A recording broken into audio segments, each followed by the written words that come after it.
شاعر مشرق علامہ محمد اقبال کی جائے پیدائش اقبال منزل کا مغربی حصہ مکمل طور پر خستہ حالی اور حکومتی بے حسی کا شکار نظر آتا ہے۔ اقبال منزل کسی مسیحا کی منتظر ہے۔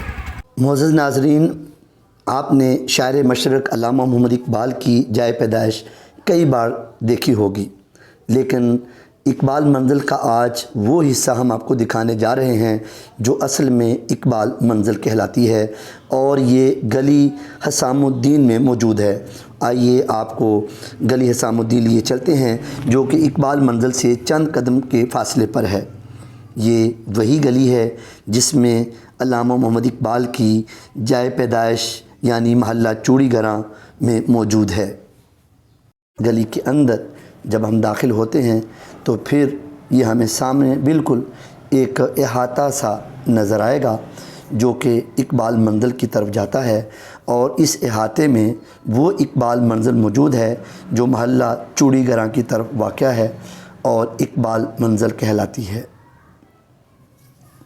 سامعین، یہ اقبال منزل اس وقت خستہ حالی کا شکار ہے اور لوہے کے گلادنوں کے سہارے پہ کھڑی ہے۔ اس کی خستہ حالی یہ بتا رہی ہے کہ اس کی طرف بالکل بھی کوئی توجہ نہیں دی گئی۔ اس کی دیواریں، اس کی کھڑکیاں اس کی خستہ حالی کا پتہ دے رہی ہیں۔ میں نے ہمیشہ اقبال منزل کو اقبال روڈ سے دیکھا، لیکن اصلی اقبال منزل یہ ہے جو کہ چوڑی گراں کی طرف واقع ہے، اور یہی وہ جگہ ہے، یہی وہ کھڑکی ہے جس کھڑکی کے اندر جو کمرہ ہے وہاں شاعر مشرق علامہ محمد اقبال پیدا ہوئے تھے۔ اس کی دیواریں، اس کا اکھڑا ہوا پلستر، اس کے اوپر رنگ و روغن اور خستہ حالی یہ بتا رہی ہے کہ اس کی طرف کسی دور میں بھی کوئی توجہ نہیں دی گئی۔ اس کی کھڑکیوں کو کبھی مرمت نہیں کروایا گیا۔ اس کی یہ کھڑکیاں اندر گندگی اور جالے انتظامیہ کی بے حسی کا منہ بولتا ثبوت ہیں۔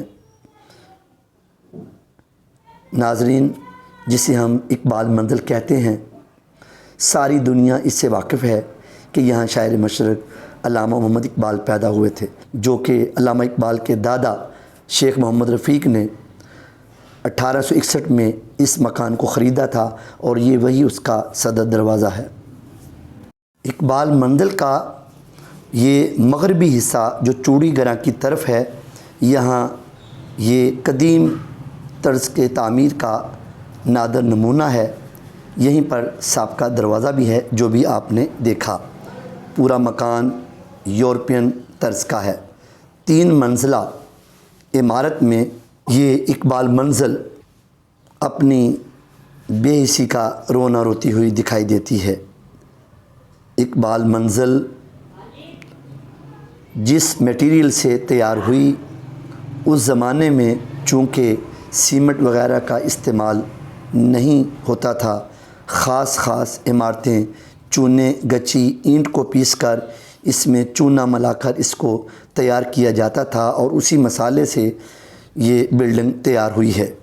اقبال منزل کی پوری چنوائی اسی مسالے سے کروائی گئی تھی، اور پوری حویلی کو اسی پلستر سے مضبوط بنایا گیا تھا۔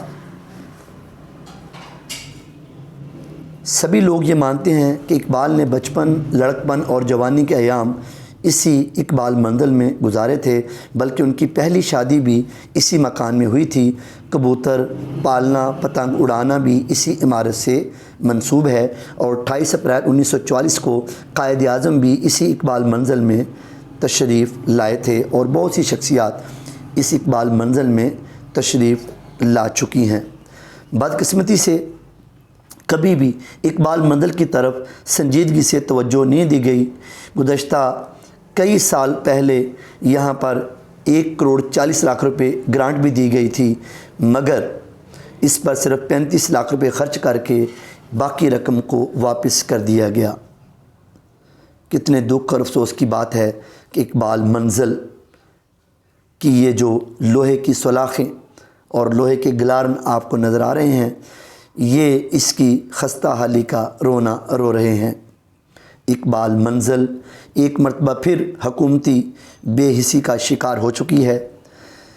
ناظرین، میں آپ کو بتا چکا ہوں کہ یہ وہی کمرہ ہے جہاں اقبال پیدا ہوئے تھے۔ اس کی دیواریں اور یہ اڑتی ہوئی دھول، یہ مٹی، یہ خستہ حالی جو ہے سیالکوٹیوں کے لیے لمحہ فکریہ ہے جو اقبال سے بہت پیار کرتے ہیں، لیکن اقبال منزل کی طرف بالکل بھی کوئی توجہ نہیں دیتے، اور نہ ہی کسی حکمران نے آج تک یہاں کا دورہ کیا ہے اور نہ ہی اس کی طرف توجہ دی ہے۔ ضرورت اس امر کی ہے کہ اس اقبال منزل کی طرف بھرپور توجہ دی جائے تاکہ آنے والی نسلیں اس تاریخی ورثہ کو نہ صرف محفوظ بنا سکیں بلکہ اسے دیکھ کر وہ شاعر مشرق علامہ محمد اقبال اپنے محبوب شاعر کو خراج تحسین پیش کرتے رہیں۔